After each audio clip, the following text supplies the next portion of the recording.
Hey,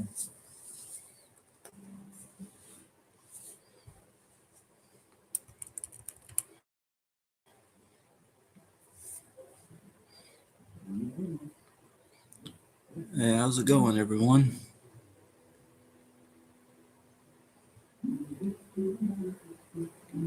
I decided to go ahead and get started with this stream here.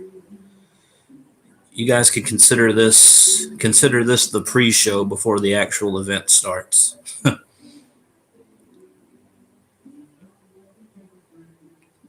Hello, whoever's here right now. Welcome.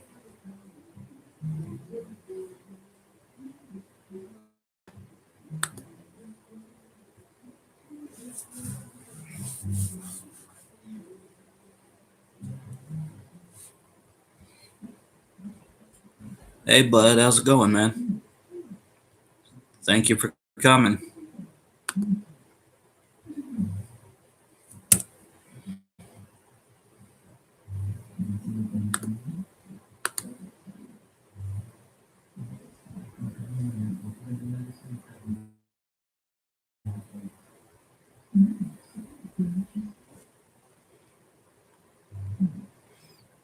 It's good to hear, man.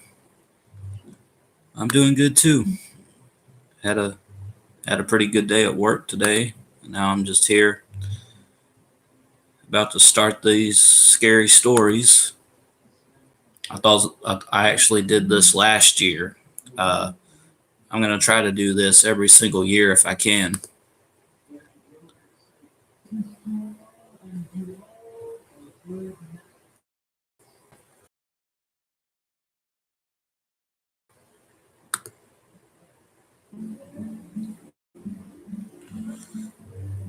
Hello to person number 2 who just joined. Welcome. Yeah, I decided to go ahead and start this a couple minutes early. Like I said, you guys can consider this the warm up or the pre-show, so to speak. And I will get started shortly. I don't think I'm going to go as long as I did last year, because I think last year I actually did close to 3 hours, and I don't feel like going that long today. So I might go. Let's see, it's almost 8 p.m. where I am, so I'll probably go till about 10 o'clock. That I think that'll be my cutoff time.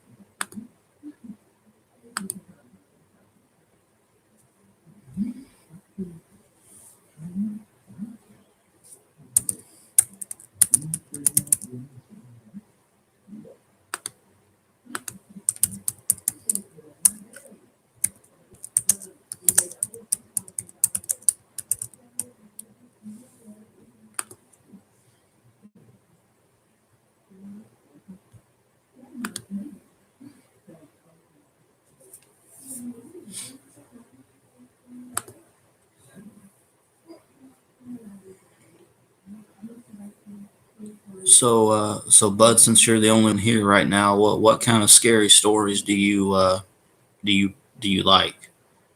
Do you have any preferences or anything?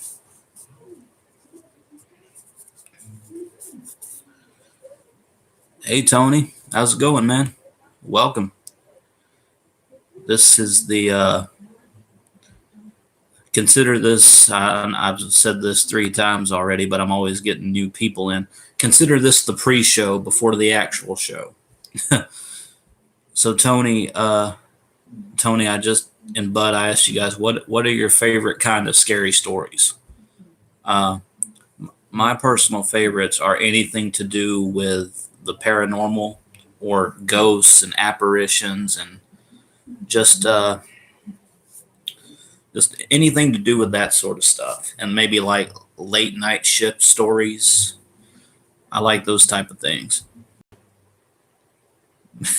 That's right, Tony. VIP access. I'll even drink my Sprite for you guys. Hold on. Product placement.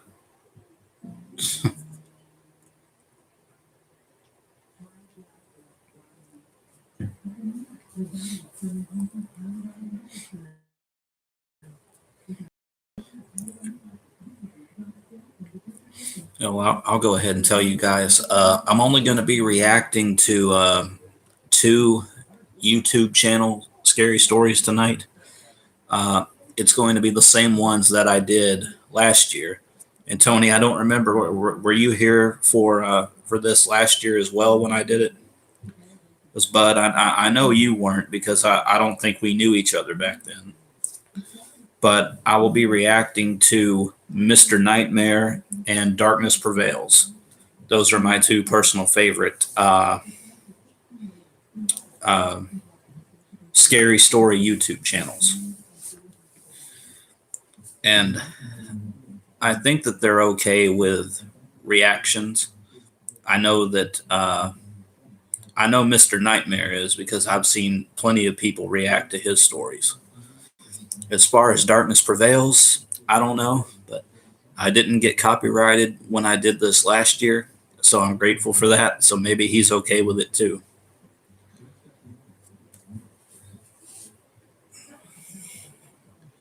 Okay, Tony says, as for types of Halloween stories, you have no preference. What surprise you? Okay, I will definitely try to do that.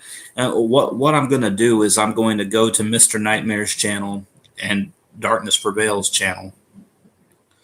I'm going to give you guys the choice of two different sets of stories. You'll see what I mean when I actually start. Oh, okay, Tony, you didn't make it to last year's stream. Oh, okay, maybe I'm confusing you with somebody else. But anyway, welcome to this one. I hope you enjoy it. I'm going to do a. This is something that I did last year too. I'm going to do a test video to make sure that you guys can hear it okay. So if you hear something else in the background, uh, that's what it is.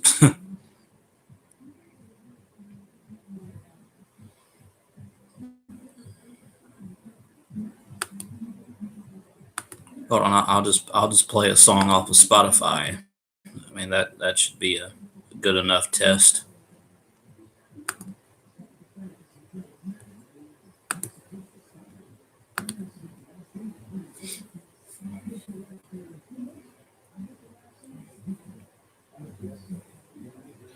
Yeah, I'll definitely try to find some good ones for us tonight. Hey Zach, how's it going, man? Yeah, I decided to start a little bit early. This is like the pre-show, so to speak.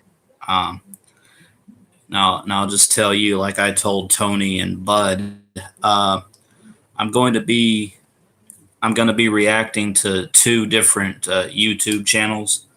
They're my two favorite when it comes to scary stories, and it's Mr. Nightmare and Darkness Prevails. Those are both really great scary story YouTube channels. And I'm going to do a test real quick just to make sure that you guys will be able to hear. Uh,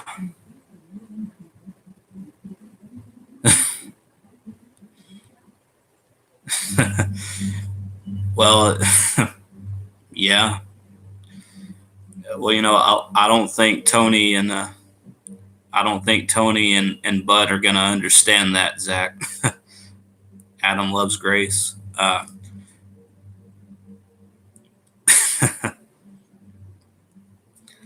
Oh, you can hear me. Yeah, I know you guys can hear me. I'm just talking about, like, I'm worried about the other video audio, if that makes sense.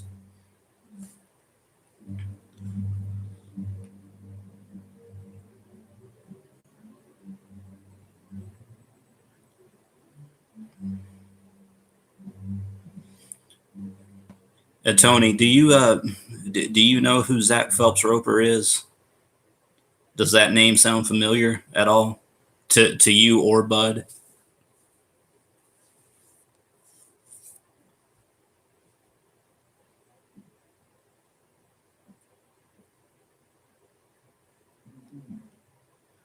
I've been friends with Zach for over 5 years now, since about mid 2014.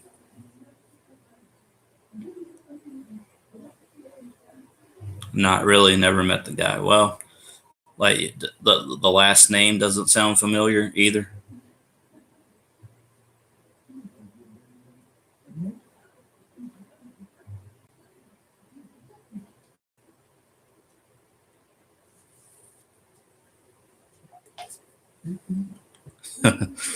Yeah, Zach, you are awesome.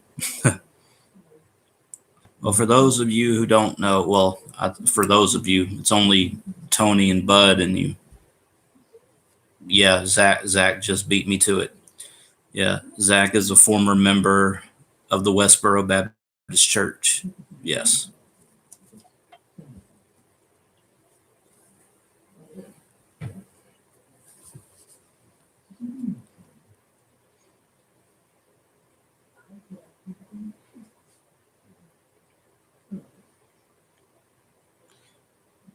Yeah, I was trying to build it up for you, Zach, but you beat me to it. And when Zach said that Adam loves Grace, as he also just mentioned, Grace is another former member of the Westboro Baptist Church, and that's Zach's younger sister. So yeah, trust me, if you've ever seen pictures of Grace, you'll understand why I have such a crush.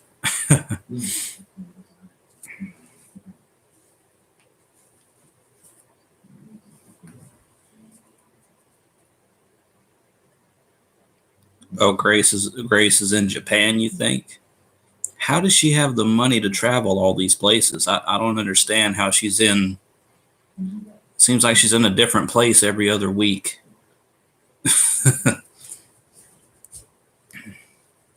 And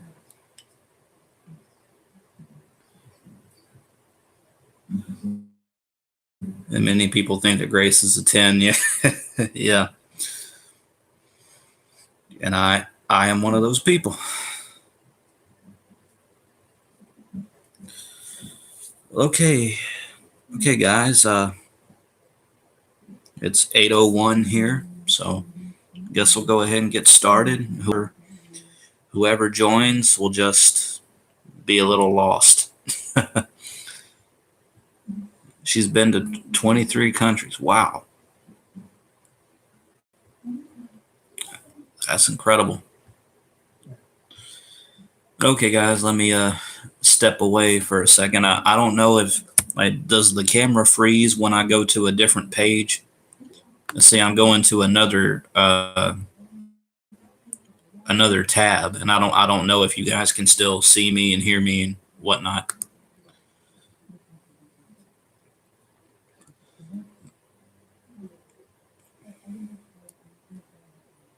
Okay, everything's fine. Okay, good. Okay, good. Good. I'm glad you guys can still see and hear me. Okay, here we go. I'm going to go to Mr. Nightmare first. And the reason I'm doing that is because I'm kind of biased towards Darkness Prevails. Darkness Prevails is my favorite to these type of things. But Mr. Nightmare is definitely a great one as well. So let me go ahead and pull his page up for you, and we can go ahead and get started. Don't be surprised if more people join, because I did tell quite a few people about this, but they might be, they might be a little late, and that's fine. I try to do this for. I know everyone's not going to be able to make it, but that's fine. All right, we have a fourth person. Hello to whoever just joined. Welcome.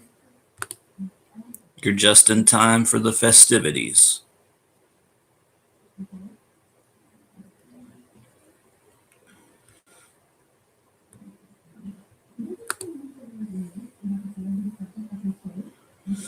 Okay,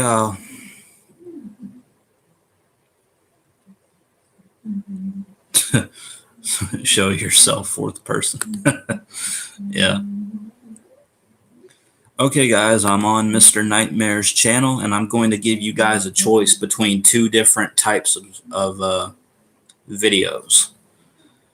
Would you guys like to hear?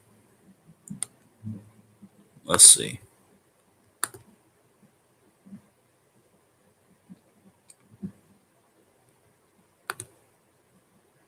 Trying to find some good options for you guys.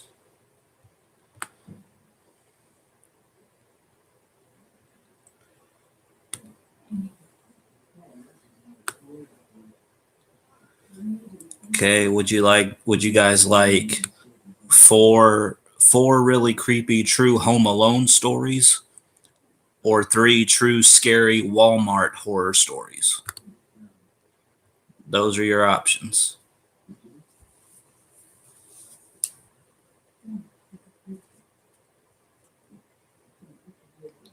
Oh, hey Kevin, I'm glad you made it, man. Okay, 2 votes for Walmart. Any scary stories about hot chicks? I don't I don't know about that, Zach. Walmart. Okay, it's unanimous. Walmart it is.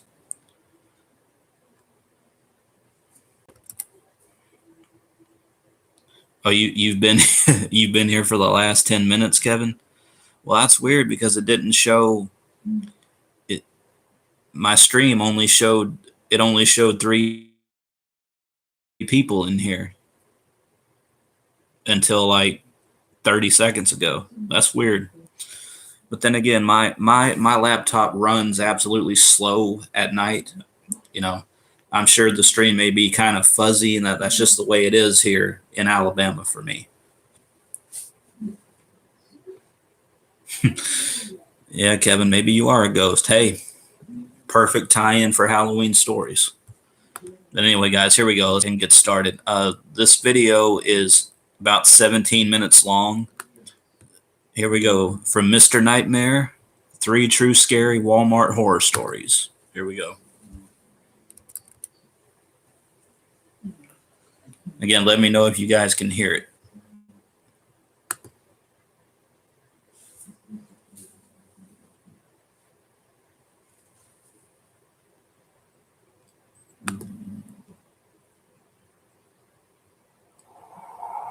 There we go.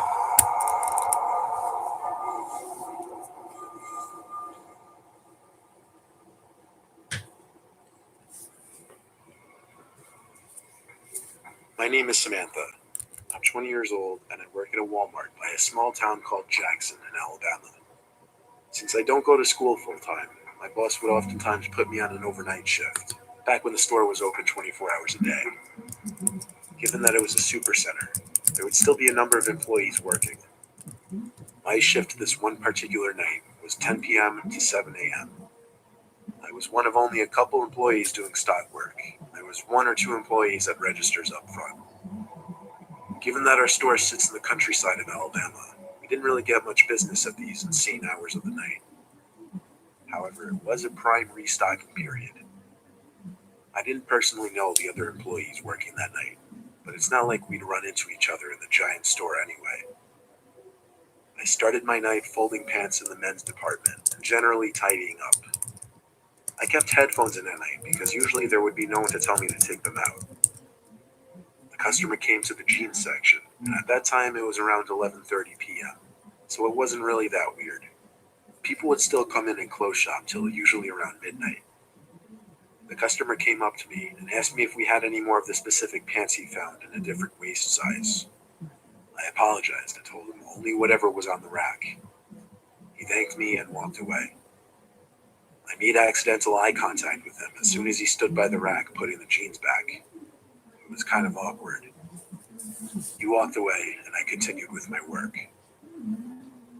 Some time passed and the store started to look like a ghost town. No one could be seen as far as the eye could see. I think it was like 1 a.m. I had made my way over to the appliances section. I was doing a lot of back and forth work with boxes from the back section where we kept all the items that were yet to go out. I brought a wagon full of boxes to one of the aisles and started stocking the shelves. Because the shelves were empty though, I was able to see someone through the next aisle over, and they were watching me. Well, only up until he noticed me notice him. Then he looked away, but his eyes looked really familiar. I stepped closer to get a better view, and I realized it was the same customer from like 2 hours earlier. How in the world could he still be in the store? Without making it obvious, I took the wagon with me and passed the next aisle over just to get a look and see if the man had any items in his hands. His hands were completely empty. No way could he be shopping for 2 hours and not pick up a single thing. Something wasn't right. I quickly finished up restocking the shelf with coffee machines and other appliances, then brought the empty wagon to the back area. I chilled out in there for a while because, quite frankly, I felt like that guy might have been following or watching me longer than I realized. He played on my phone for a little while in the employee lounge. Then, when I figured it was time to get back to work, I decided I would do grocery work instead, just to be in a different part of the store. I went into the dairy cooler and filled a bunch of crates with dairy products like milk and yogurts. This took a lot of time to do because I had to check the dates on the products and such. Over the loud sound of the giant refrigerators keeping the cooler cold, I heard the door to the dairy cooler burst open. There was conveniently a gap in the boxes sitting on one of the pallets that allowed me to peek through it to the door of the cooler. And I shit you not, it was that same customer. I ran to cover under one of the shelves and pushed a big box full of eggs in front of me. I didn't have to worry about making noise because the refrigerators were so loud. For anyone wondering why I decided to hide, well, I already assumed this guy was hanging around the store watching me. Seeing him in the employees only section, never mind that, coming into the dairy cooler, seemingly something bad was definitely about to go down. I hid behind that box with my head down for the longest time, expecting to hear the doors to the cooler open and close eventually. After a while of hiding and not looking, I assumed maybe he left after looking for me.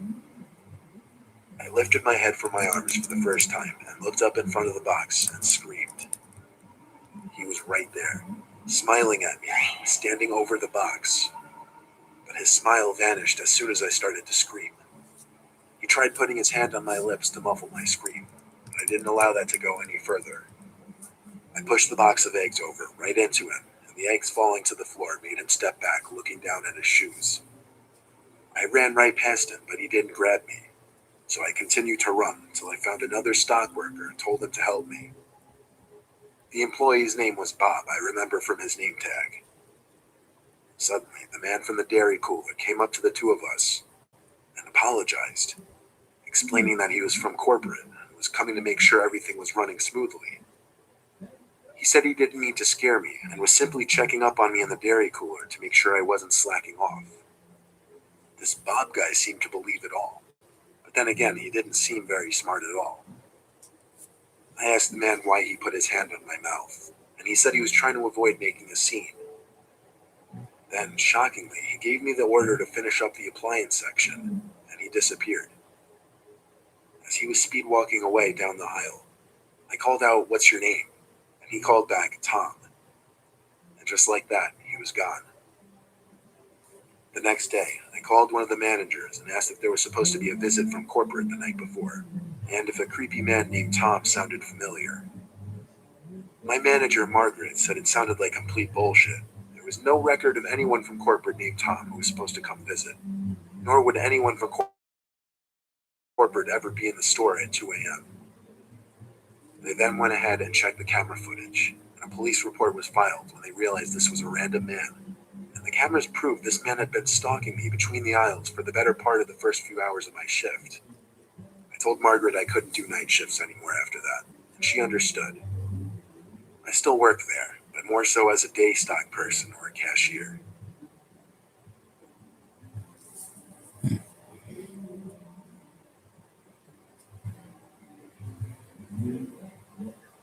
One place you can go to and find the weirdest, freakiest creatures in our society. I swear I've never been to a single Walmart where I didn't see at least one eye-catchingly strange human being. Strange does not even cut it for what I'm about to tell you. It was the Thursday before Black Friday. My Walmart was open extra late. I was in there around 11 o'clock looking for a new laptop. By chance, I picked up off the shelf the last one that was being promoted for a really good Black Friday deal. As I grabbed it though, some big, revolting, dirty-looking guy comes up to me and insists he needs the laptop very badly. I nervously said, "I'm sorry, it's the last one." Then he got angry at me and started making a bit of a scene. The man clearly wasn't normal, and my heart started racing simply because I don't get put on guard in these kinds of situations a lot. As others looked on at the commotion this big guy was making, I walked away with the laptop box quickly and went straight to a line. He kept yelling at me as I walked away. It was unbelievable. Some other customers on the line even tried to laugh with me and make me feel better, saying the guy was a nut. So I get home. My family's all asleep already. I go outside to sit in the yard by the pool and set up my new laptop. Then the light on the side of the house turned on. The one that turns on due to movement. I went to check the side of the house to make sure no one was there. Would that thing go off once in a while? Yeah, but there's a small patch of woods right next to the house, so animals would often run on the property, triggering it. Either way, I'm kind of a big pussy, so I went inside, locked the door, and finished setting up my laptop in the living room. The car alarm suddenly started going off outside. I recognized it to be my Cadillac. I looked out the window to confirm this. I ran to get my keys upstairs, then tried pressing the panic button to turn off the alarm. It didn't work from the inside, so I stepped out to the porch and clicked it off. But then I noticed a car parked in front of our house that wasn't there earlier when I got home. And any cars parked in the street on our block was suspicious enough. We live in a closed-off community, and everyone has huge driveways. I stepped down from the stoop and realized there was someone sitting in that car. I went back inside and locked the door. I went to my mom's room and told her I think someone outside means us harm. My mom and dad have a complicated situation, so my dad doesn't always stay with us. It would have been a different story having my dad there to tell about this. My mom came downstairs with me, noticeably worried based on what I told her. My mom took a look through the peephole in the front door, then gasped and put her hands over her mouth. I looked through it as well and felt ready to throw up when I saw a huge man standing on the other side of the door on our stoop. I whispered to my mom, I think that man followed me from Walmart. Suddenly, the doorknob started to turn as the man tried opening the door. When it didn't work, he started pounding on the door. That's when my mom let out a gasp and cry, and my younger sister came out from her room, who also started to panic when becoming wise to the situation. The pounding stopped, and there was a silence for a while, other than my mom's voice on the phone with the police. A few minutes went by. My mom's still on the line with 911 with police en route, and there was a loud bang and crash downstairs in the den. A window was shattered. My mom and sister both screamed and cried. I told them to run upstairs while I locked the door to the den. I waited down there, expecting an attempt at the door or a bang. Nothing. Surprisingly, I heard a police car briefly wail its siren outside my house. It was the quickest response time I'd ever heard of. I ran outside to lead them to the den where the broken glass was. There, they found the huge, dirty, crazy-looking man hiding behind one of our couches. He was arrested at once, and we pressed charges. All the while, he was screaming profanities and threats at me, not helping his case. Both cops told me the guy seemed unstable and on some kind of drugs, but told us to get a good night's rest because he wouldn't be bothering us again. So while it may be fun to people watch at Walmart and laugh at some of the goofy things you see, realize you may also find some of the more dangerous people in our society in your local Walmart.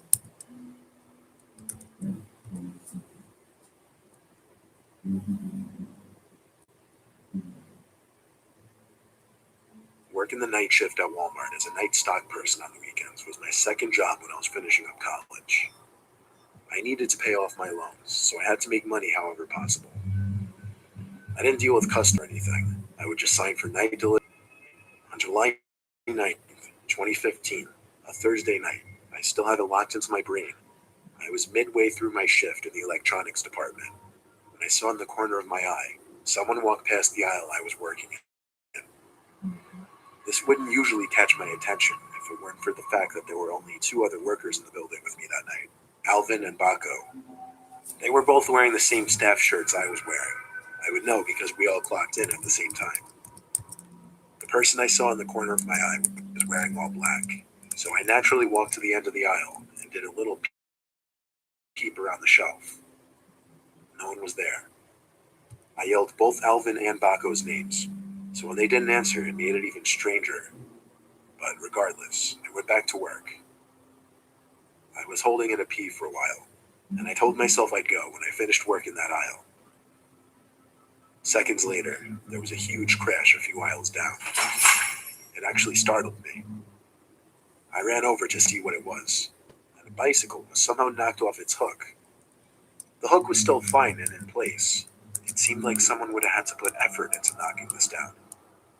I hung it back up and started walking around the aisle, suspicious as hell. I got to the last aisle towards the back of the store, which was the paper and cleaning aisle. Then there was this freaky-ass sound that I can best describe as a laugh. It sounded like it came from literally the next aisle over.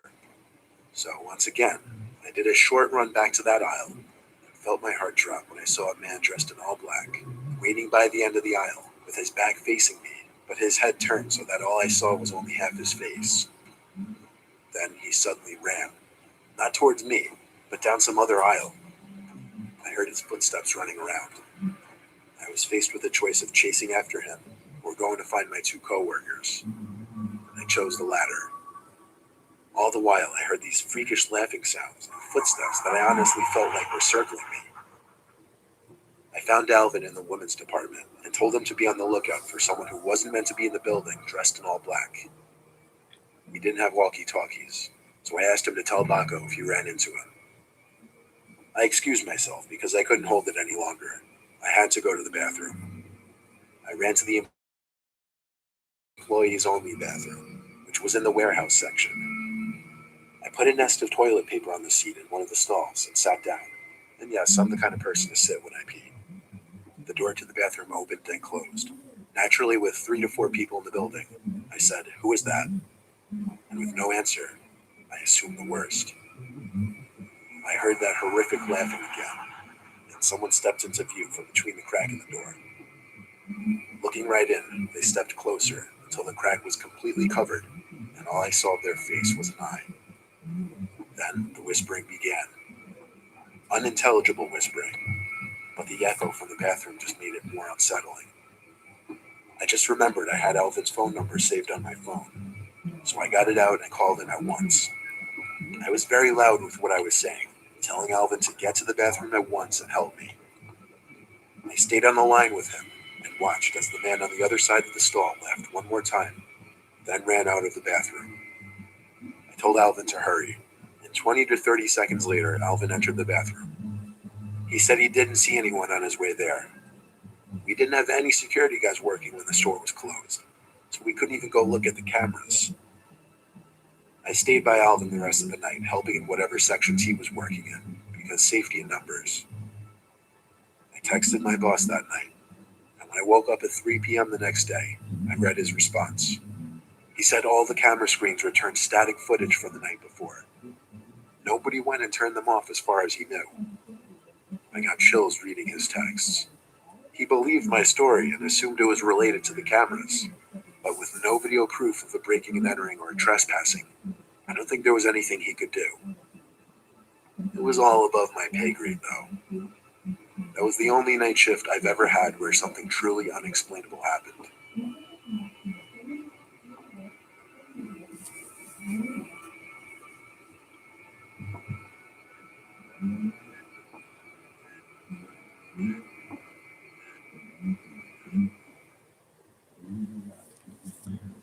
All right. This first video from Mr. Nightmare Down. What did you guys think of those stories? I think my favorite one was the second one about the guy who was mad about the laptop. To me, that was the most chilling one.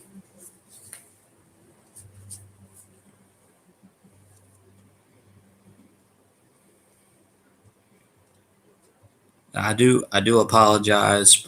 I know the connection what kept going in and out a little bit. I apologize for that. That's just my connection down here uh, does that at night. I don't know why. Um, Hopefully it doesn't do that throughout the rest of the stream. If it does, I'll just call it a night. But yeah, first video down. Yeah, I really liked those stories. Yeah, the second one was very interesting. Getting that mad over not getting a laptop.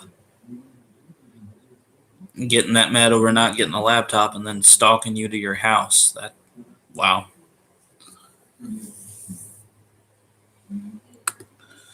Okay, let's keep the party going. Uh Once again, I'm going to give you guys two options from Mr. Nightmare. Uh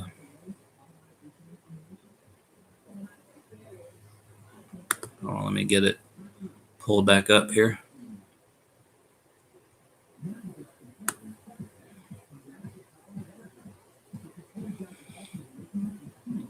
Okay. Do you guys want 3 true neighbor horror stories or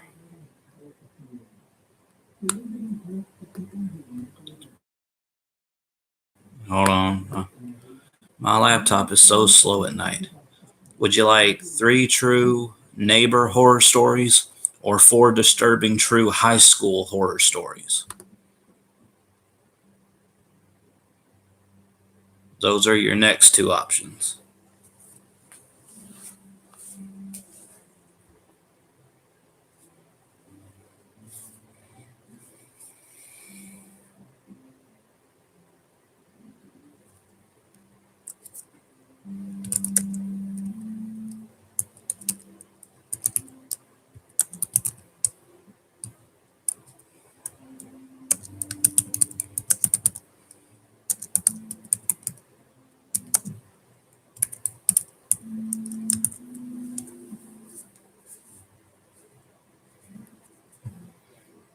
Yeah, I understand, man. I'm glad you came and at least heard those first batch of stories. Yeah, high school. Okay, we got 2 votes for high school.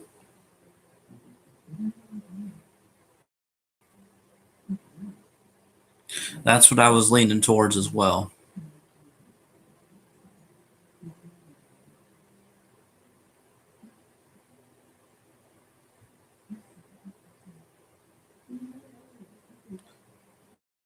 Okay, so that's what we'll do next. This video is almost 21 minutes long, so about 4 minutes longer than the last one. Hey, I'm up for it. Okay, guys, here we go. 4 disturbing true high school horror stories.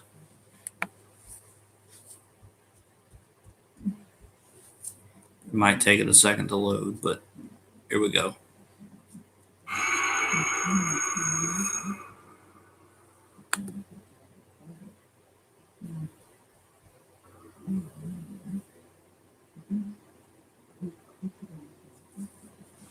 I was a new student to Southern Lehigh High School in Pennsylvania. Going into my junior year of high school, not knowing anyone was really rough. Everyone obviously had their friend group sorted out by then. The worst part was lunchtime, though. My school wouldn't let juniors leave for lunch, only seniors. So I had to eat in the cafeteria. I was dreading it because I knew I'd have no one to sit with, and I didn't want to force myself into a random table. When lunchtime finally came, however, I walked into the cafeteria with my tray of food looking for a place to sit. Every single table was taken. I didn't even have the option of sitting alone.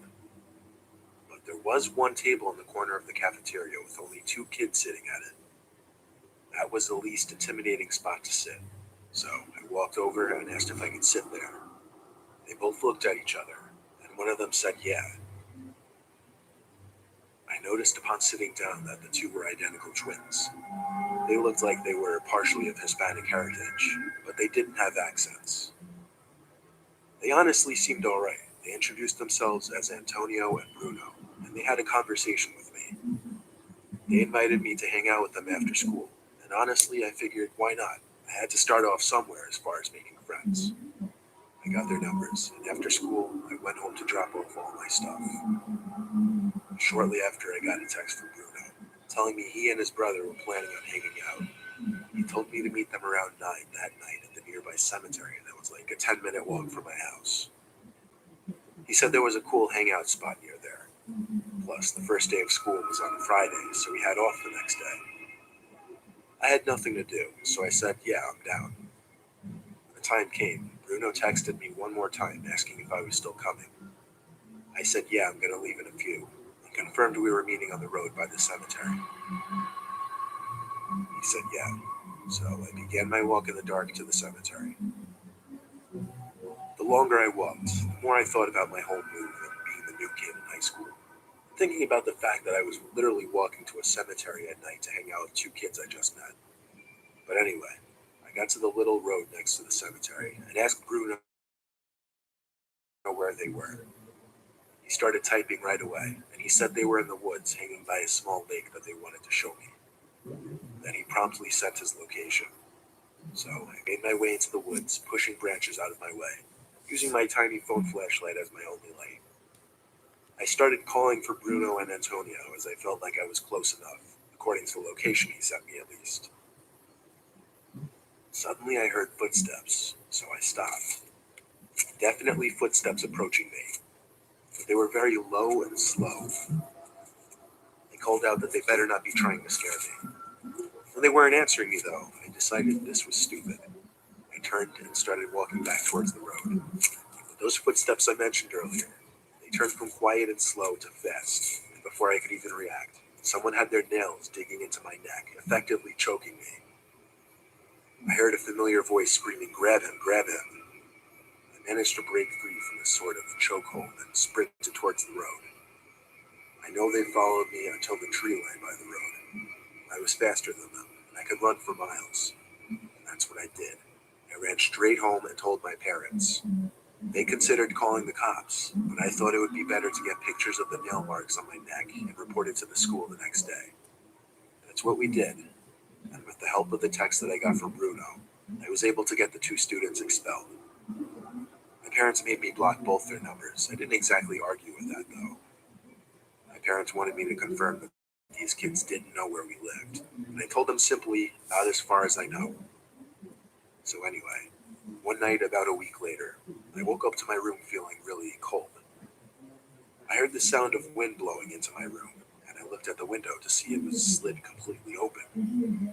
I wondered if my mom came in to open it, but that would make absolutely no sense. It was like 50 degrees out that night. I walked over to it and looked down below. A few feet below my bedroom window, there's a part of the exterior of my house that comes outward, creating a sort of ledge underneath my window that my father always told me to jump onto in case of a fire. I shut my window and walked over to my parents' bedroom.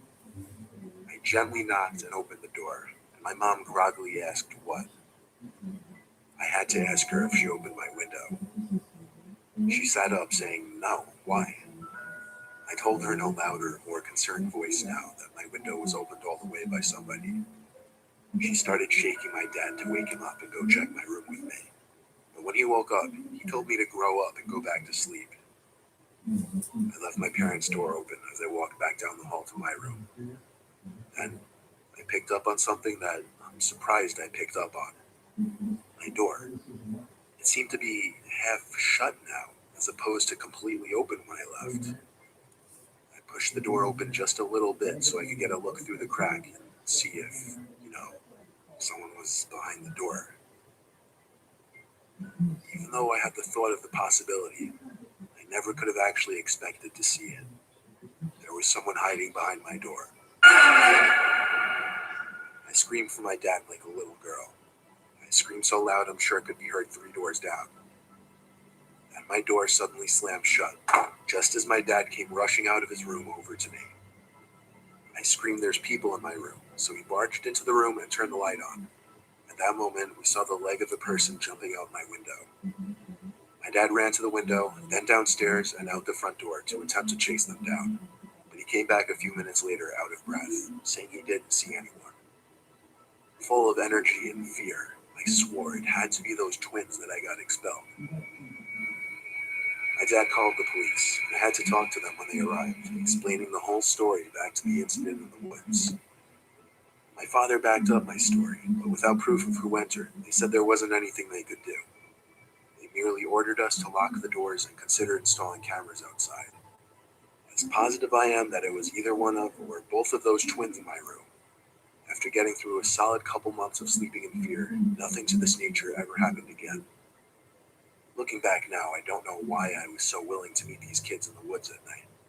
I should have realized in the cafeteria that day that they looked like trouble, and I should have stayed away. Freshman year of high school, 2007. Gym class last period. We had a substitute gym teacher on one of the stormiest days of the year. He was an older man, not a senior citizen, but gray, maybe 55 to 60.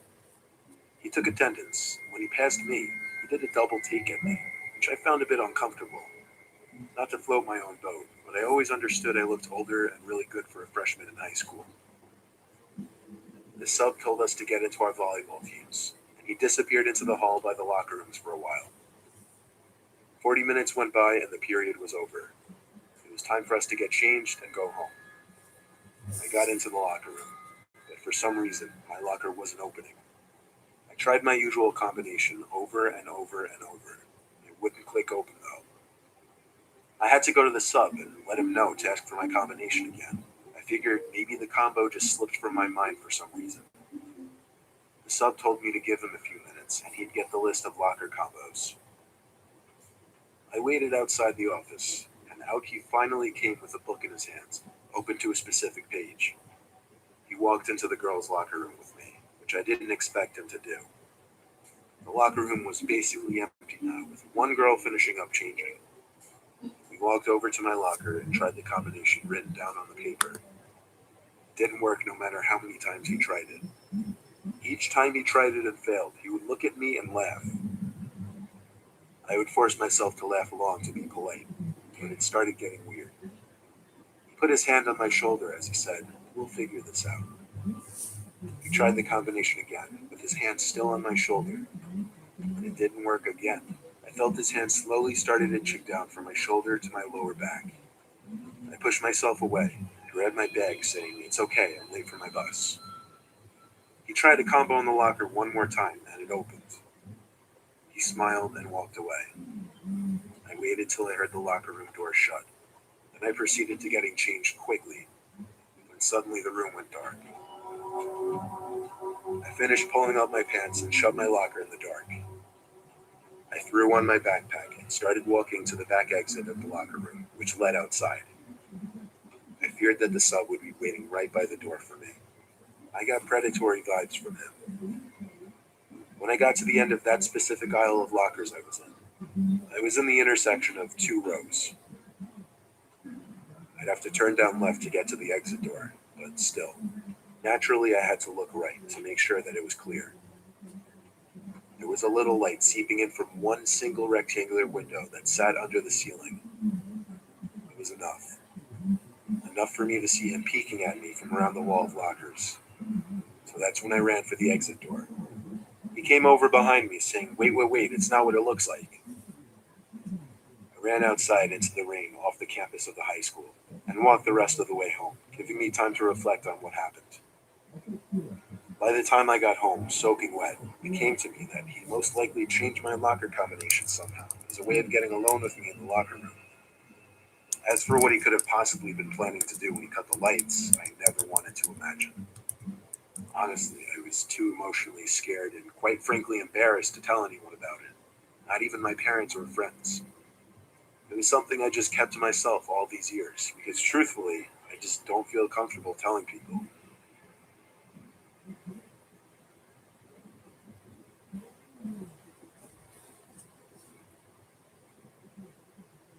I was in high school, I was in the band. At my school, band was basically an easy A. It was either that, orchestra, or chorus, so I went with band. Anyhow, our band teacher, Mr. Nicholson, had the grading system set up so that as long as you attended class and went to your weekly lessons, you got an A. Sadly, towards the end of one quarter, I was missing 2 lessons. Because of that, my grade was a B. I went to him after class to ask if I could make up the lessons, and even though he seemed reluctant, he said he would let me come in during a lunch period and practice in one of the downstairs storage rooms to get credit for a lesson. I was more than happy with that, because realistically, I would probably just play games on my phone anyway instead of actually practicing. I arrived to the music room during my lunch period the next day, so I took my saxophone and headed down the stairs outside the music room towards the basement area for the music department. It was always kind of creepy down there because absolutely no one besides the music teachers would go down there usually. The lights were kind of shitty. I'd only been down there a couple times before that day. But anyway, I walked down the hallway, and on either side were a bunch of doors that led into small, maybe 7 by 7 feet rooms. All of these rooms were used for storing things like chairs, music stands, spare instruments, Christmas decorations, and whatever. I stepped into one of the rooms and shut the door. I set up my music on one of the stands in the room just in case Mr. Nicholson were to come down to check on me. But really, I didn't plan on actually playing. I started playing games on my phone, and then flick, darkness. Like, as dark as it could get, minus my phone screen. I looked over to the light switch to the room just instinctively, flicked it up and down a few times, but that did nothing. I stumbled as I got up from the seat to open the door, to more darkness. I held my phone out in front of me to light up this little hallway, even if it was just barely. I think I had like an iPhone 3 or something. Those old ones didn't have flashlights. But anyway, that little light from my phone was enough to see one of the doors open near the end of the hall. And I heard something being dragged in that room, like one of the big plastic containers. There was also manic breathing, followed by animal-like grunting. Then I saw a big plastic container being pushed out of that room into the hallway. As I saw this, I turned off my phone screen and went back into the room I was just in. I shut the door so quietly. I don't know what exactly I was thinking in that moment that I decided to hide. But I think the strange sounds I was hearing from this person, mixed with the random blackout, made me wary of staying in that hallway. Whoever that was blocking the stairs though. Of course, I got no reception down in that little basement area. All I felt comfortable doing was sitting in that room and waiting for the lights to hopefully turn back on. But the lights seemed like they were never going to turn back on. So I decided I would try and get back upstairs again. I quietly opened the door with my phone in front of me for light. Then I stepped into the hall. I inched up a little closer to the stairs. Then I heard something again. I quickly crept into the next closest room with the door open and shut it. I still didn't know what I was hiding from. Could it have been a staff member or janitor? At that point, the only reason I had of thinking it wasn't was because they only appeared down there after the lights turned off. I stood in that room in complete darkness, only listening and waiting for another sound from outside. But you know how when you're in a room with someone, even if you don't necessarily hear them, you can kind of just sense their presence? That's suddenly the feeling I got standing in that pitch black room. I lifted my shaking hand up and pressed the home button on my phone to turn on the screen, just for half a second. That was enough to see someone standing in the corner of this little storage room, 3 feet away from me. I pretended I didn't see anything, but it was too late. Shh, was what I heard, breaking the silence. Then a hand patted my shoulder twice and started squeezing it. I basically dove for the doorknob, struggling to find it at first, but pulling the door open when I did. The man in the room with me tried pushing the door shut after I opened it, but I was already out. I ran up the stairs and out the door to the main level of the music hall, where the lights were still on. I ran to Mr. Nicholson to tell him, out of breath. He called security to check the basement section of the music hall, but security came back upstairs and said, besides a bunch of music equipment moved around, there wasn't anyone down there. The rest of the period, Mr. Nicholson canceled his flute lesson, and I sat there in the room with him and 5 flute players, explaining the whole story in detail. Without cameras in the music hall, there was no way of catching whoever went down there and killed the power for the basement. It seemed that he was trying to steal expensive music equipment. That or God knows what else. The next day, I was called into the dean's office to give my story of what happened, and the rest is history.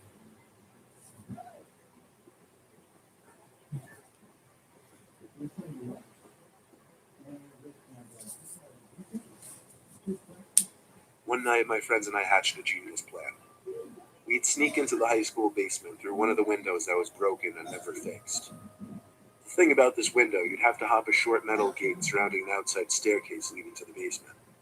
Not that it would effectively stop anyone, but it added that extra barrier that makes you feel like you're really doing something devious when you crossed over it. We made sure there weren't any security cars anywhere nearby and hopped the gate. Crawling in through the window proved difficult, considering we had to boost ourselves up, then crawl through an insanely skinny opening. But once we were in, we were in. We kind of dispersed from each other to explore different areas. One thing was for sure, the basement of the school was a mess, and anything but interesting. There was little light. One small white light was on in a far corner, and the exit sign light actually produced more light than you'd think. I was looking around when I saw one of my friends in front of me. He whispered, "Let's go upstairs." So I followed him upstairs, and he opened the door up to the main hallway of the school. I always thought there were at least some lights left on in the school at night, but no, not a single light was on. And all that really stood out as far as the eye could see were the various exit signs glowing red. I followed my friend down the hall and remembered saying, "Dude, this is really creepy." And he replied back, "Shh." But I realized he was right. Who knew if somebody else could be in the building besides my friends and I? Little did I know just yet. I followed my friend to the bathroom, and he went into one of the stalls. I whispered, "Hurry up." I waited for a while. Then my phone started to ring. I picked up. It was one of my friends, Chris. He asked, "Where the hell did you go?" I said, "I'm upstairs with either Roland or Brandon." He said, "What do you mean? They're with me." Right after, both Brendan and Roland said hi, apparently on speakerphone.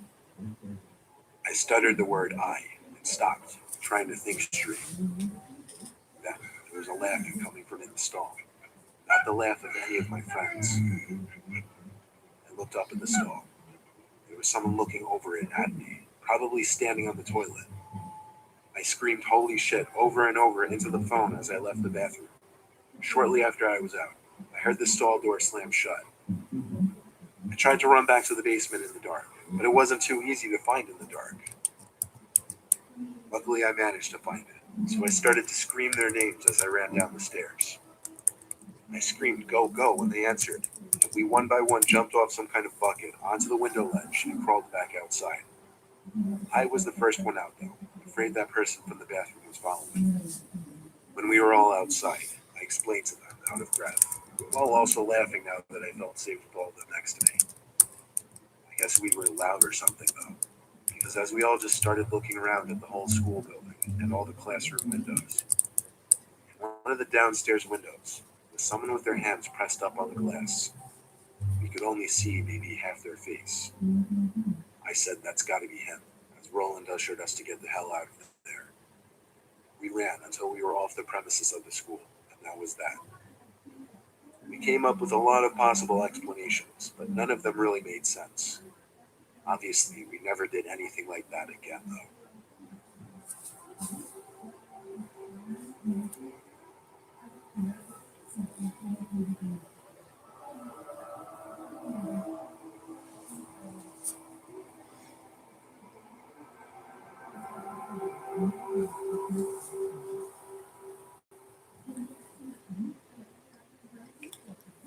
Okay. Well, welcome, Zach D. Yeah, I had planned on doing this on Halloween night, but I actually have to work on Halloween day, and Thursdays at Wendy's are usually like really busy days as opposed to today. Today was an easy day. So that's why I'm not as tired to do this right now. And plus, I wanted to make sure that everyone, well, whoever wanted to come would, would be able to, if that makes sense. So that's why I'm doing this tonight.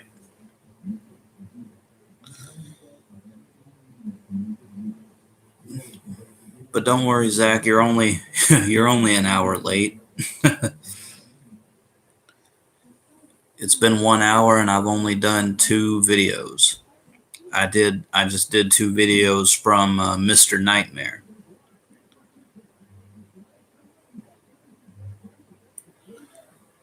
Oh, I missed your question, Zach. Have I seen Ardening 5? I know I haven't. Not yet.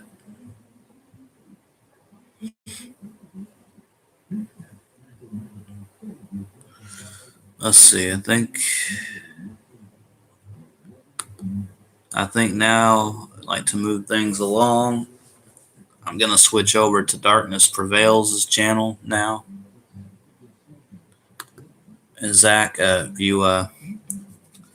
sorry that you missed. I'm sorry that you missed those first 2 videos. We did. The first one that I did was three true Walmart scary stories, and the ones that we just listened to while you came in was 4 true high school scary stories, both from Mr. Nightmare.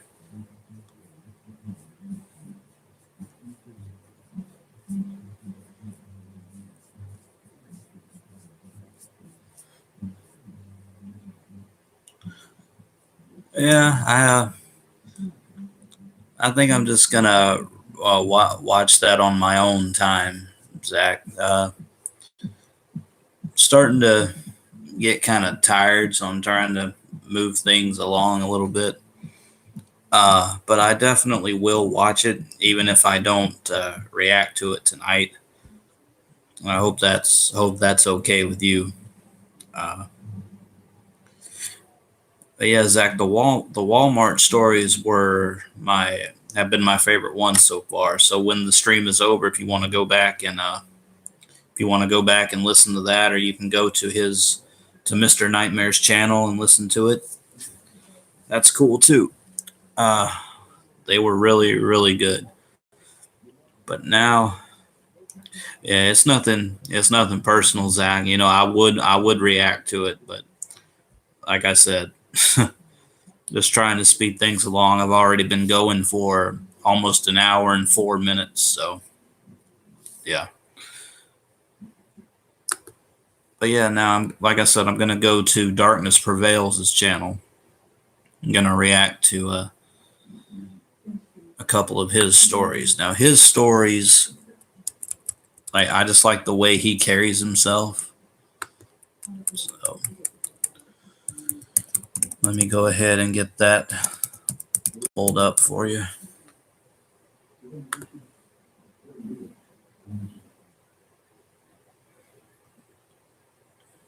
Yeah.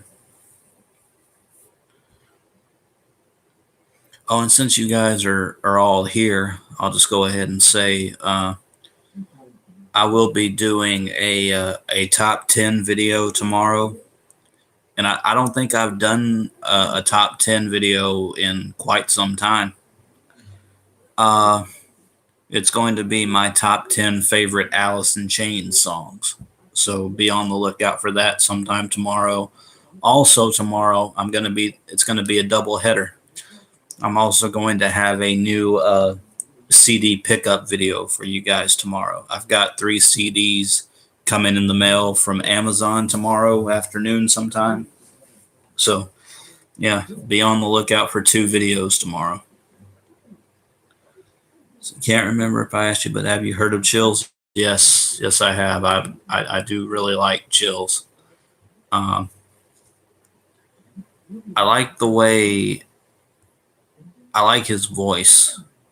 I like how he like overpronounces certain things.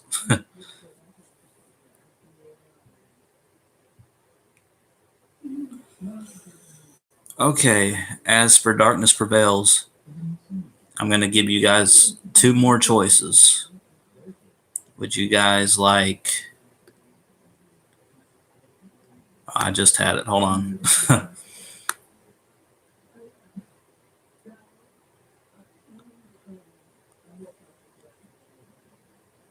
Four true creepy Home Alone stories, or five true pizza delivery horror stories.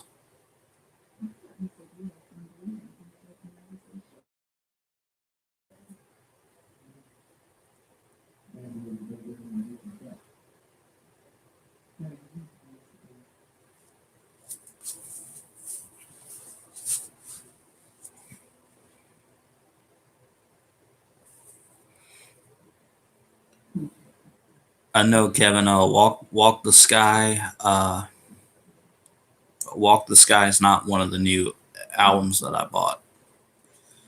They are all new albums though. Like they've all came out. One of them came out in September. Actually, two of them came out in September. No, I don't remember. I know one of them just recently came out, and I think two of them came out in September. I'm not sure if that gives anything away, but I'm trying not to.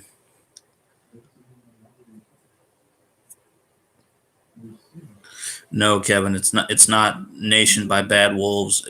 I don't support Bad Wolves at all. I don't like them.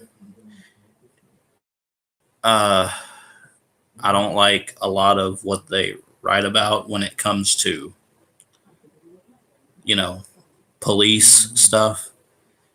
I don't like that song they have called Officer Down. And I know that a lot of people might say I'm over exaggerating, but anything that has to do with like what I consider to be demeaning to police officers. Now, don't get me wrong. I understand that there are bad policemen out there who abuse their power and, you know, kill unarmed people and all that stuff. I know that. But the reason why I take it so personally is because, I think I may have mentioned this to you guys before my dad passed away, uh, which, he's been dead for 4 years. But see, my dad was a police officer back in the 80s. And, I hold that, he always upheld the law, but he only used force when it was absolutely necessary, which that's not against the law. And so every time I hear people talk bad about police officers, I don't I don't support that. So that's why I don't like Bad Wolves. It has nothing to do with the music specifically. It's them. It's basically the lead singer as a person. I don't care for him, and I will never support Bad Wolves. So that's why I have such a thing against them. Anyway,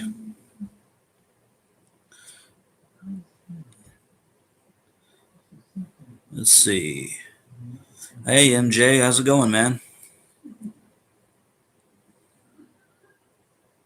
Oh no, man. Yeah, don't feel sorry for bringing it up. It's fine. I know you didn't know. You were just guessing.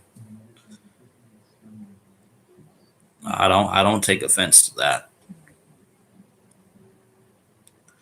Yeah, MJ, you missed some pretty good stories so far. I was reacting to Mr. Nightmare. I don't know if you know who that is, or even if you watch any of these scary story channels.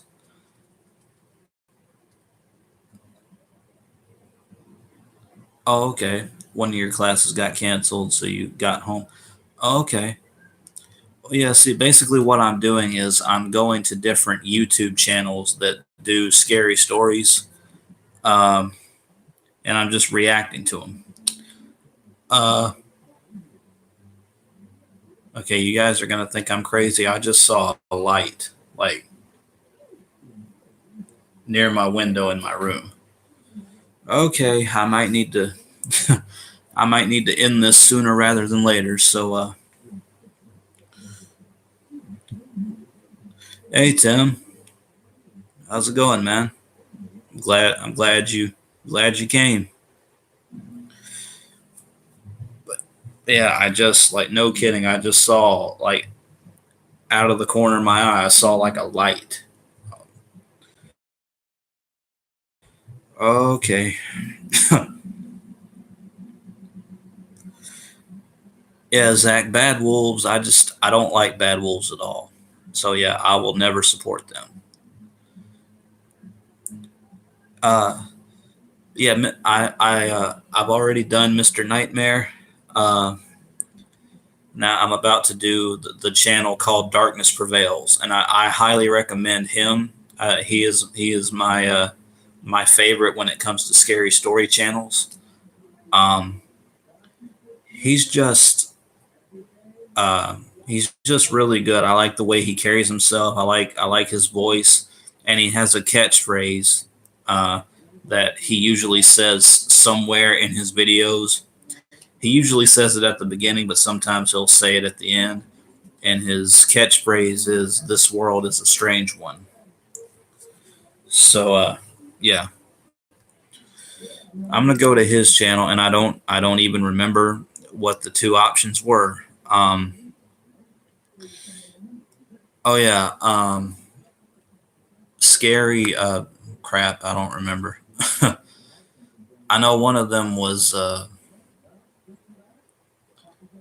Oh yeah, 5 true pizza delivery horror stories, or 4 true creepy Home Alone stories. Those were your options. Oh, bud, you gave Nation a 6.5. Uh, I would probably rate it lower. Excuse me, lower than that. But yeah.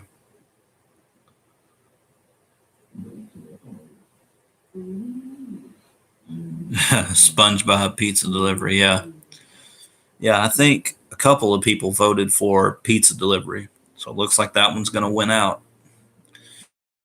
Oh, and Tim, since you just got here, I just made the announcement that I've actually got 2 videos coming tomorrow. Uh, I'm going to be doing top 10 Alice in Chains songs, and I'm going to be doing a brand new CD pickups video because I actually just the other day, I know we were talking about me having some money for myself to spend, and I got 3 new albums coming in the mail tomorrow.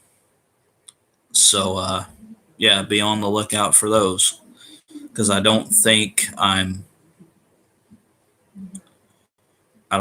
going anywhere tomorrow. I think it's supposed to rain, so I'm gonna be in here doing these videos, and I'm going to.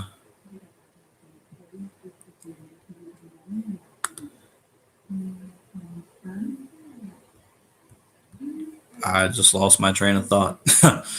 Yeah, okay. I'm going to make those videos, and I'm going to play this new game that I just got.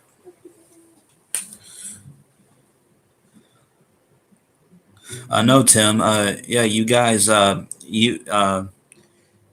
MJ, Zach D, and Tim. You guys actually just missed Zach Phelps Roper. He was in here earlier, and I know Tim and Zach know who that is. But MJ, does that name ring a bell to you? Zach Phelps Roper.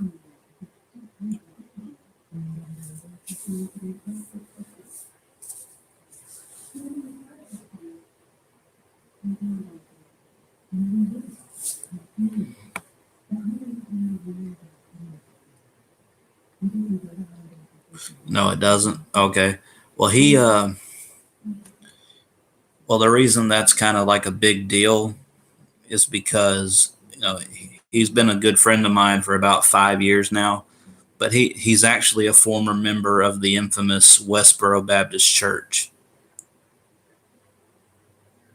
I don't know if that means anything to you or not, but that's a pretty big deal.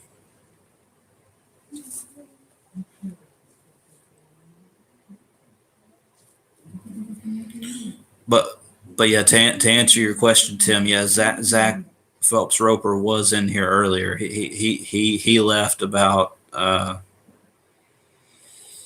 30 minutes ago. He had to take care of his kids and get them ready for bed and stuff. So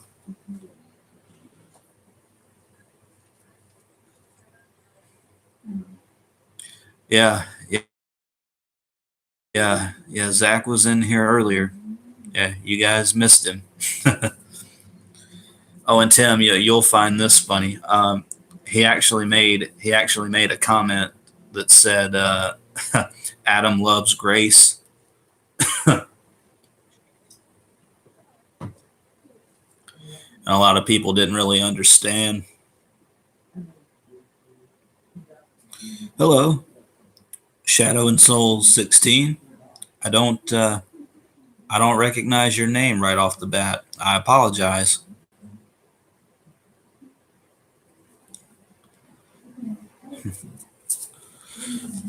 But thank you for coming to say hi. Oh, this is Jonathan, Rockin' Jonathan. Oh, I should have known that. You changed your YouTube name. No wonder I didn't recognize it.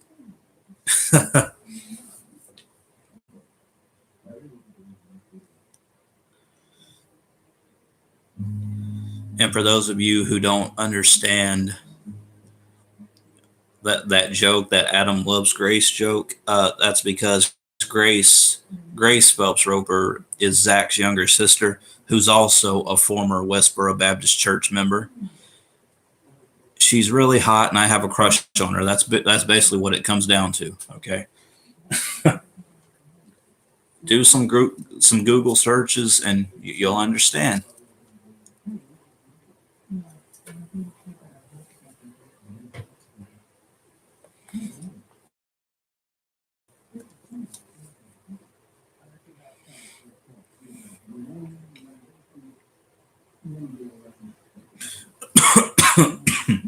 Excuse me. Okay, but anyway, enough jibber jabbering. I guess you guys voted for those pizza delivery horror stories, so that's what you guys are gonna get. Let me just get that pulled up.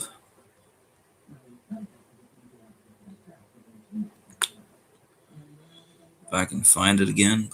There we go. Okay, now this video is 30 minutes long. I'm just letting you guys know that. Yeah, Darkness Prevails has some long videos.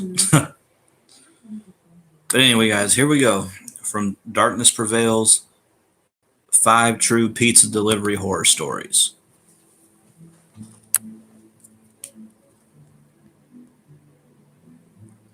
It may take it a minute because my laptop sucks.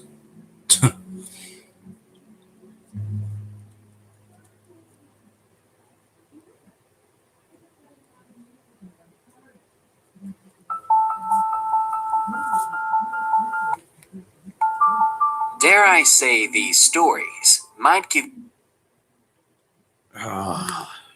Hate this stupid freaking connection.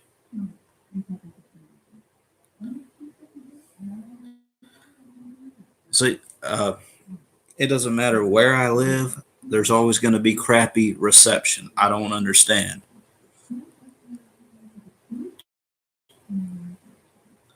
But I will start that over for you guys once this thing actually loads. That way you guys don't miss anything.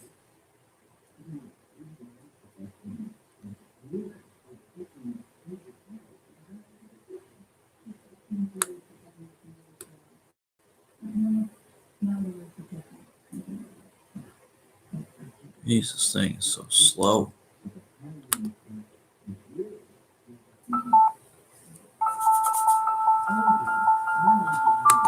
Dare I say these stories? Dang it. Hold on, let me refresh it.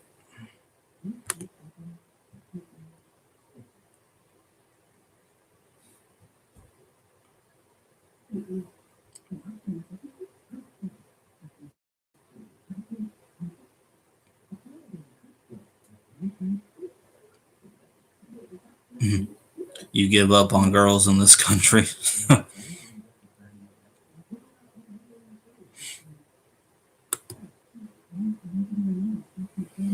All right, come on, load, dadgummit.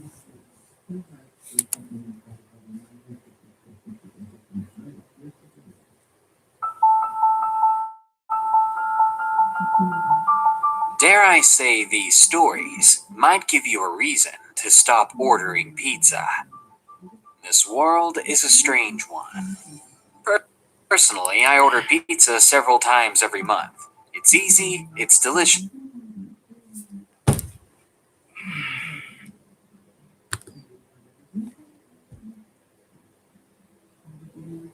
I don't understand.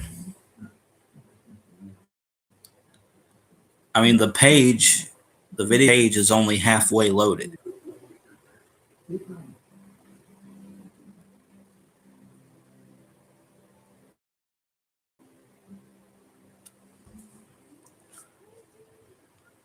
You guys want to hear scary stories, and I try to give you scary stories, and this crap happens. I mean, this page isn't loading at all. I don't understand. I can go back to other tabs I have open.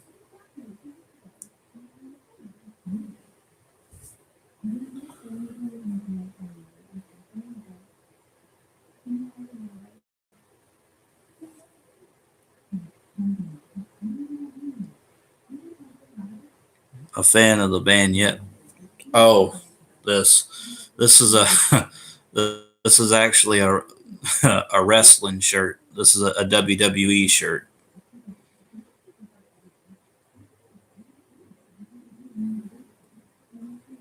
Yeah, you're right, bud.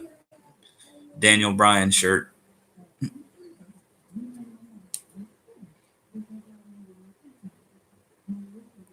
His favorite song is Square About.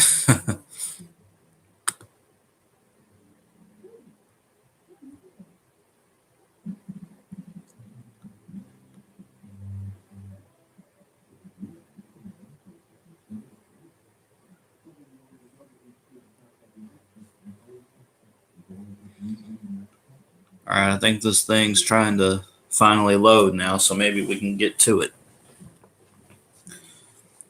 Oh, and since I'm starting to get kind of tired, and this is a 30-minute video, this is going to be the last video. So Tim, MJ, and Zach D, you guys showed up just in time to hear the last batch. Okay, now I think we can get somewhere. 5 true pizza delivery horror stories from Darkness Prevails. Hopefully it works.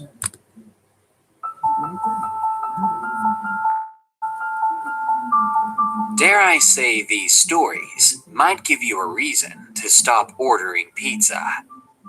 This world is a strange one. Personally, I order pizza several times every month. It's easy, it's delicious, and it's freaking delicious. So why would you ever stop ordering pizza?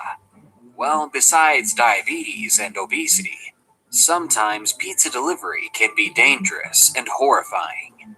Sometimes when you order a pizza, you get more than you bargained for. And if you deliver the pizza, you risk your own life. Enjoy these allegedly true pizza delivery horror stories. Remember, if you have a story of your own, you can send it to us with the links in the description. Number 1. Why I Don't Work for Domino's Anymore. Submitted by Jeffrey G.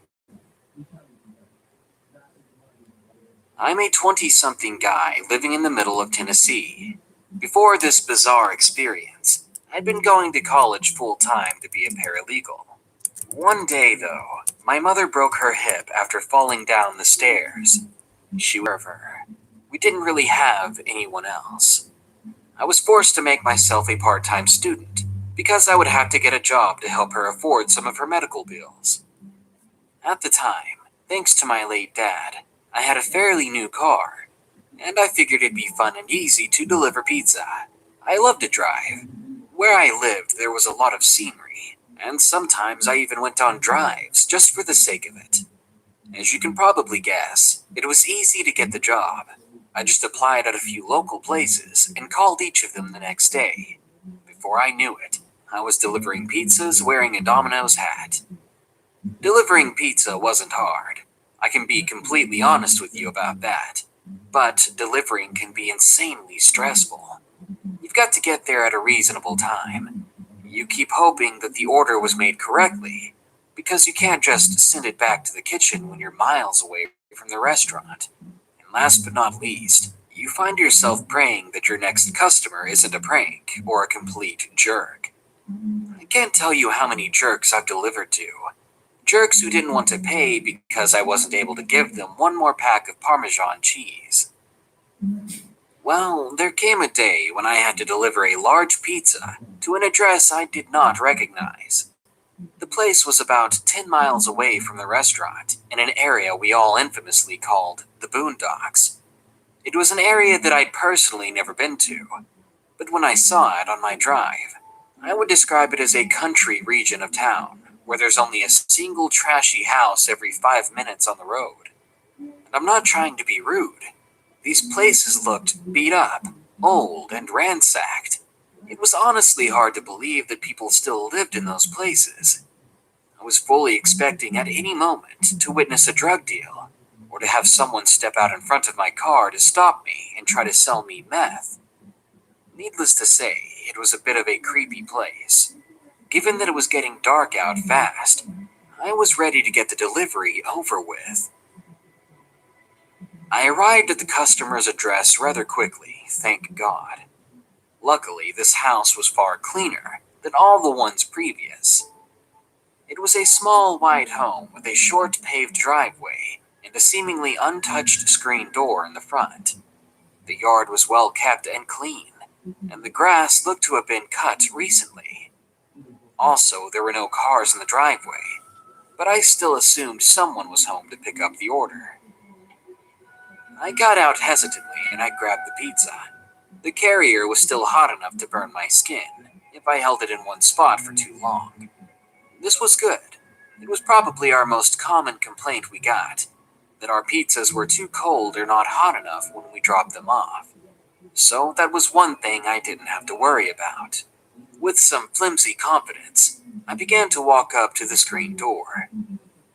When I was nearly at the porch, I could now see a faint light through the front window, and that's when I saw the silhouette of someone looking out at me. Someone standing there, watching me walk up to their door. I made it to the front door, cleared my throat for whatever reason, opened the screen door, then knocked on the wooden door. With the first knock, the door slid open. The door hadn't been closed at all, so when I knocked, it opened further. But I swear, there's no way it should have opened that much from a single light knock, because the door, in a matter of seconds, was wide open. I could now see inside. I could see the faint lighting from what appeared to be two dim lamps in the living room. I could also see a small, maybe 28-inch TV in the living room, displaying a silent, flat blue screen. For several seconds, I didn't realize that I was holding my breath. I could feel goosebumps coming up on my forearms. What in the world was going on here? Hello? I said. It definitely wasn't loud enough to get anyone's attention, though. So instead, without stepping through the doorway, I knocked on the open door, hoping to let someone know that I was here. I waited for at least 2 minutes, but I didn't hear a soul. Nobody walking or talking in the house. No sign that anyone lived there. I stood there, frozen and silent, trying to listen. "Behind you," a voice whispered, I felt a breath on the back of my neck, cold, chilling breath. Immediately, I spun around. I did it so quickly that I dropped the pizza inside its carrier, but I didn't care. I ran back to my car and was ready to peel out of there, but I made the mistake of looking back at that dang house. I saw it in the window, the silhouette of a person standing there, still watching me. Except now, they were waving. I hauled tail out of there. When I made it back to the restaurant, I was written up for failure to deliver and for losing my pizza carrier. I thought I was going to be fired, to be honest with you, but I think my manager just went easy on me, as she knew the situation with my mother. On one of my rare days off, one of the days I didn't have to work or take care of my mom or go to school, I went back to that strange neighborhood. I found that house again, but it took me a while to be sure that the place I was looking at was really the same place. Because even though it had been about 2 weeks since the incident, the place was a wreck. The screen door was hanging off of its hinges with holes in the screen. The white paint on the outside was now an off-white or nearly yellow, with patches of chipped paint. The lawn was now a jungle, with random auto parts scattered about. I gathered my courage and drove back to the nearest neighbor I could find. I knocked on their door and excused my intrusion. Then I asked them if they knew anything about the strange house. To my surprise, they did. The house was the home of an old man who struggled with his drinking. Apparently, he drove his kids away from frequent abuse, and once those kids left his life for good, he took a shotgun and ended his own life. I was covered with chills as I listened to the story. It was like some sort of ghost story you'd see on TV or hear from an urban legend. But this was real. I'd lived through it. After the man told me that house hadn't had electricity on for the past year, I thanked him for the information and I bid him good day. I stopped delivering for Domino's after that. I didn't feel like delivering to any more strange places, and I got a better job offer as a manager at a local Subway. Still, sometimes I get a chill on the back of my neck, and I can't help but think about that voice saying, "Behind you." Number 2. Pizza Delivery, submitted by Cole R. When I was 14 years old, I was spending a Saturday night relaxing. All I was planning on doing was watching Netflix alone in my family's cozy vacation cabin. It was a small 2-bedroom cabin out in the country, which meant there were no houses for miles. But I loved the quiet. My parents were out on a date and were probably not going to get home until midnight, because all of the roads were backed up due to the snowstorm, which was one reason why ordering a pizza was a bad idea. But I had done it anyway, about an hour ago.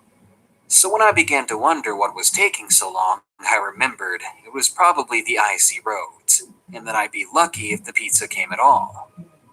I sat on the couch and decided that I was going to be a man and watch a horror movie on Netflix, alone in an empty cabin. When I was about 5 minutes into the movie, I jumped to the sudden sound at the doorbell. I realized it was probably the pizza guy, so I sped to the front door.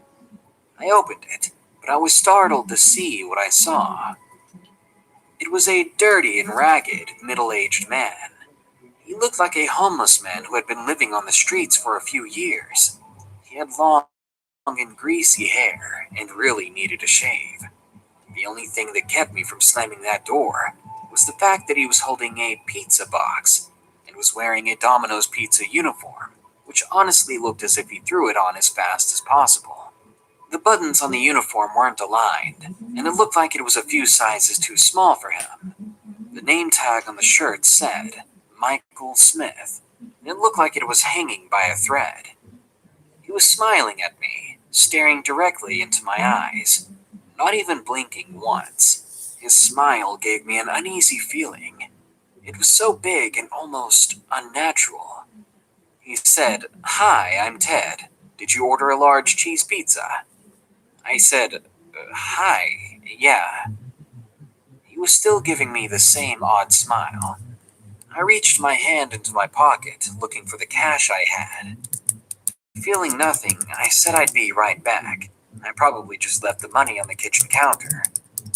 Before I left to go into the kitchen, I pushed the front door almost shut, leaving it open. I walked into the kitchen and grabbed my wallet, and I began to shuffle through my bills, trying to find the 20 I had in there. But my concentration was suddenly disrupted. We had a small TV that was constantly on in the kitchen, and we kept it on the news channel. There was scrolling text at the bottom of the screen, and when I read what it said, I felt my heart jump into my throat. Domino's driver found barely alive in ditch, with clothes torn from his body.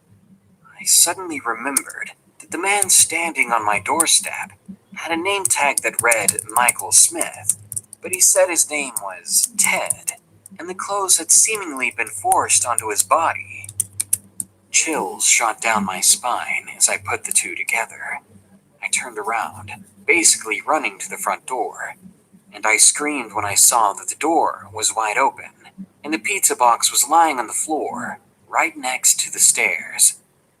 I reached for my phone that I always kept in my back pocket, but I nearly cried when I found nothing there. I'd left it charging on my nightstand in my room, up the stairs. I started going through all the options I had. I couldn't just run into the snowstorm and run a mile to the nearest house. I couldn't hide until my parents got home. That could be hours from now. The only option I had was to get my phone upstairs and call 911. I felt like my heart was going to stop at any moment. I grabbed the biggest knife I could find. Not that I was going to be brave enough to use it, though.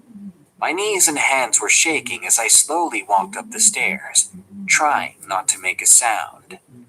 I got to the last step, and I could now see my room. The door was open. I began to mentally prepare myself for what might happen as soon as I walk into that room. I tiptoed to the side of the door, making sure that I wasn't visible to whoever was inside. I peered my head into the room. I didn't see anything in there. No creepy killer standing in the middle of the room with an axe. In fact, the room was just as I had left it. I could see my phone on my nightstand, which was across my bed on the farthest side of the room, right next to the closet. I walked in slowly and I reached across my bed. I was just a few inches away from grabbing that phone and calling the police. I inched forward, expecting anything to happen at any moment. As soon as I could, I grabbed hold of my phone. I took a big deep breath in relief, and I dialed 911. In only seconds' time, I heard the 911 operator's voice, and I felt a sense of safety. Soon, the woman on the line said, "911, what's your emergency?" Hi, my name's Matthew, and there's someone in my house. I'm in a cabin at such and such avenue." I'd said it fairly quickly. I'd seen so many episodes of Law and Order that I thought I knew the quickest way to get them to send help. As the operator was telling me to stay on the line, something caught my eye. My closet. I always kept my closet door closed because I was always paranoid about seeing the dark on the inside. I hated not being able to see what was in there. Of course, nothing had ever actually been in there. Not until now. The closet door was slightly opening, open just enough to see two eyes staring back at me. But those eyes were not the worst part. What keeps me up at night to this day was the fact that he was smiling. A big, big smile. I screamed, and the closet door swung open forcefully.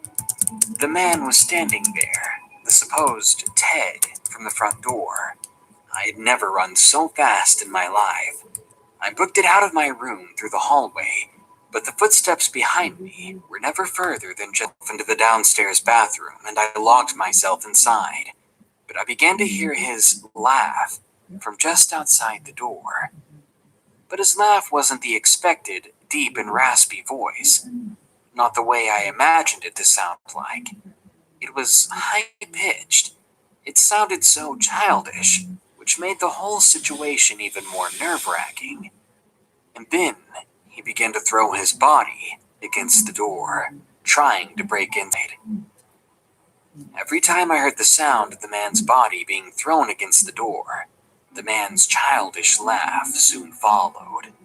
I knew I didn't have much time until that small, chintzy door eventually broke down.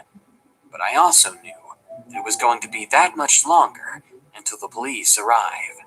My eyes began to dart around the bathroom. I was unfamiliar with it, since I usually use the downstairs one. I was already halfway out of it the second I saw the bathroom window, which I'd never noticed until now. Somehow, I was outside. The cold snow felt so good on my feet, because by then, I'd worked up quite a bit of sweat. I'd tried to get up and start running, but the storm was very strong. It was hard just to get a few steps away from that cabin. I could still hear the man banging against that door, followed by his maniacal laugh. I could hear the wooden door start to crack. Just a couple more tries, and he would be inside. And I knew he would notice the open window. He would know that I was now outside. I could hear his footsteps getting further away. He had already figured it out. He was running to the front door to get to where I was now helplessly sitting. I kept looking back and forth to each side of the house, not knowing which side he was going to come from. Then I saw him. His head was peering over the side of the house, bringing that smiling face into view. I screamed in fear again as the man, still wearing that all-too-tight Domino's uniform, began to tiptoe towards me. He tiptoed the way you'd see in a cartoon, making his steps really drawn out and dramatic. This really disturbed me, as I began to realize how insane the man really was. He was about 5 feet away from me when I heard the most beautiful sound, the sound of police sirens. There couldn't have been a better time for the police to show up, because as soon as that man heard the sirens, he gave one last look at me, somehow found room to smile even wider. He waved. And then he ran off into the woods. And I swear, even over the howl of the chilling wind, I heard him laughing. When the cops eventually pulled into the driveway, I ran towards them crying in relief and disbelief of what had happened. I tried to tell them the story, but I was only able to get a few sentences out that barely made any sense. After they calmed me down, they were able to get the full story out of me, and I stayed with the two officers and made sure they checked the entire cabin, inch by inch. 2 more police officers arrived and began to search the woods nearby. By this time, it was basically pitch black out, and my parents finally arrived. After a long, thorough search, there was no sign of the creepy man. I got absolutely no sleep for the next few nights.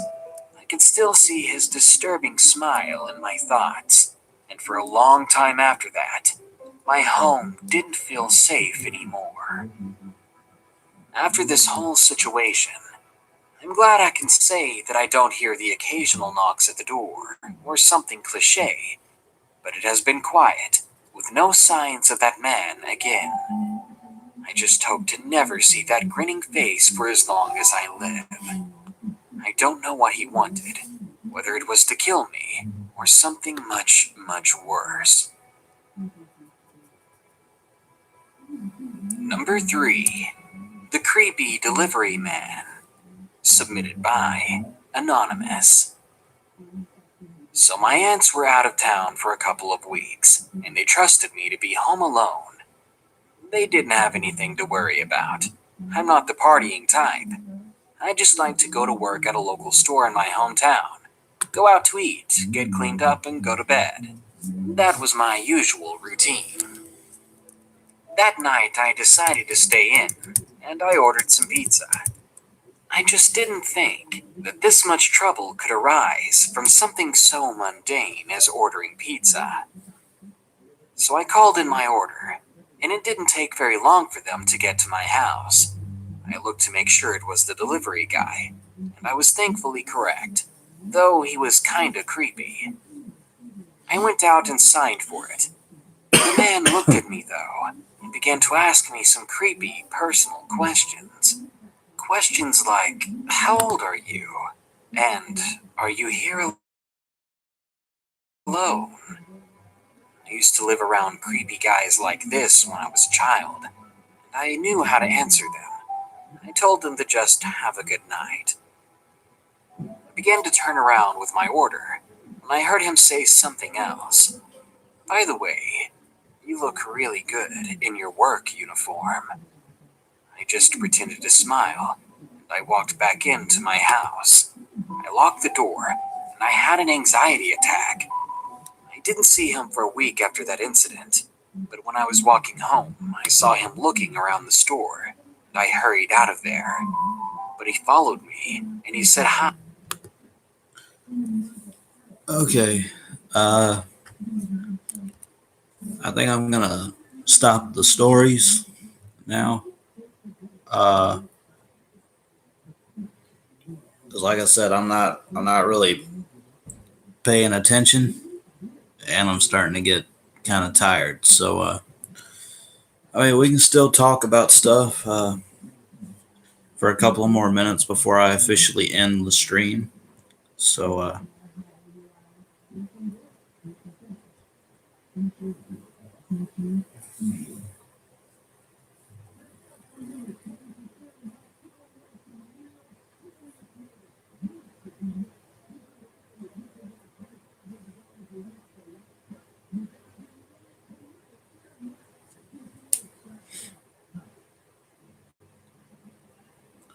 I'm glad you're enjoying it, man. I really am.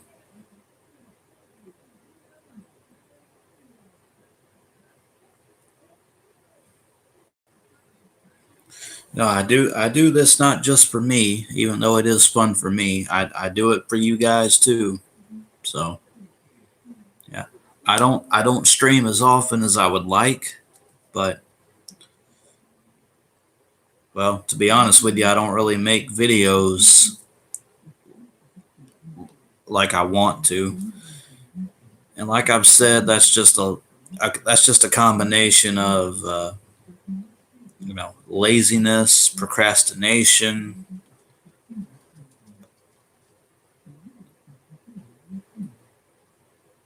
Okay, I'm not being paranoid. Did you guys hear something just now? I swear I heard something.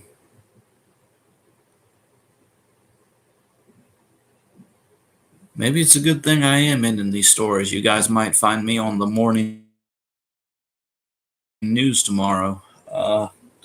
Hopefully not, but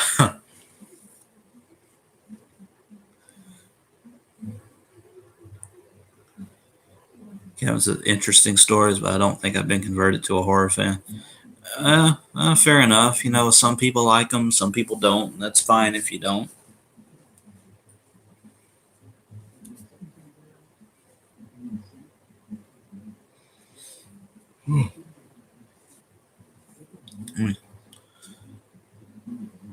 Yeah, I actually have kind of a creepy story of my own. I wouldn't say it's a scary story, but definitely creepy and unexpected. Now, this happened several months ago. Uh, my mom and I had just got home from work. For those of you who, and I know I've mentioned this before, my mom and I do work together at Wendy's. My mom is actually my general manager. And a lot of people always ask me, well, that's got to be tough working with your mom, blah, blah, blah, blah. But it's really not. My mom and I get along fine. We have a great relationship. We have a great work relationship too. We never fight, we never argue or anything like that. But anyway, that's not the point. Uh, we got home from work one night, and it'd probably only been about 20-30 minutes, long enough for me to uh, get changed and get myself together for relaxation. But while that was going on, uh, I come back out to get a drink out of the refrigerator, and my mom said something that kind of startled me. She said, did you see that man outside? And I'm like, what man? And she said, yeah, there was some guy that pulled up in a white van, and he had a flashlight and he was shining it towards the backyard, because we have this little junk shed in the backyard. And that kind of freaked me out a little bit. I'm like, no, I didn't see any of this. And the funny thing is that see, I have a big window right beside my bed. Uh, oh wait, I guess it would be over here. No, it's this way. There's the Chuck poster making an appearance. See, there's my window right there. The blinds are up, but there's this little hold on. I don't know if you guys can see it on the stream, but there's like a little crack, and I would have been able to see someone shining a light, but I didn't see anything. I didn't hear anyone outside, and it scared me, and then I asked my mom. I said, well, how long was he here? And she said, oh, he was only flashing his light for about a few minutes, but he never came to the door. He never knocked. He never stated what he was there for. He just shined his flashlight in our backyard, got back in his van, and left without any acknowledgement or anything. And that was the only time that my mom ever saw him. But the fact that he was right by my room, because see, right out that window, you can see the shed plain as day. That was really, really interesting. Yeah. Anyway, that's my creepy story for the night.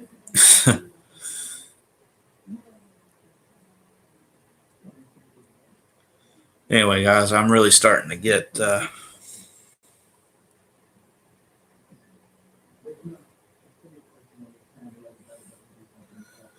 Exactly. He says, I think one of the scariest things that happened with me was my experience being trapped in a youth group lock-in. Wow. That definitely sounds interesting. I haven't really, besides what I just told you, I haven't really had any scary, creepy experiences with people or things. And the fact that I do believe in the paranormal and like ghosts and apparitions and stuff like that, I've never had any experiences. And I really hope the ghosts aren't listening to me right now, because I don't really want any experiences. Just because I do believe in that stuff doesn't mean that I actually want to experience it for myself. But anyway, guys, I think I'm going to go ahead and end the stream now. It's been going for almost 2 hours, and it's about time for the cutoff anyway. I said I would go till about 10 o'clock. It's 9:45 p.m. where I am. But anyway, guys, I'm sorry that I didn't finish the Darkness Prevails video. It's just because I was getting tired of the all the buffering, and the stream was lagging a little bit. So yeah, maybe I'll do this again when the stream's not so wild.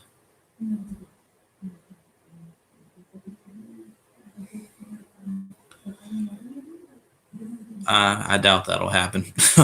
but yeah, guys. Oh, joining me. Like I said, 2 new videos for you guys tomorrow. My top 10 Alice in Chains songs and a brand new CD pickups video. But yeah, okay, guys, that's gonna do it. I hope you guys all have good nights. I hope you guys have a happy Halloween, even though I know it's still 2 days away. But still, happy early Halloween. Yeah. All right, guys, that's going to do it. So I'll see you guys next time. Take care.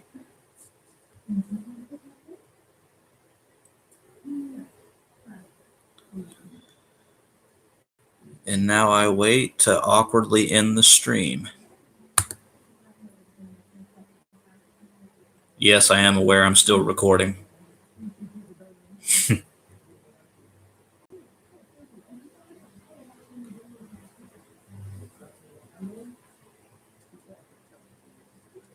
See, this shows you how laggy my stream is.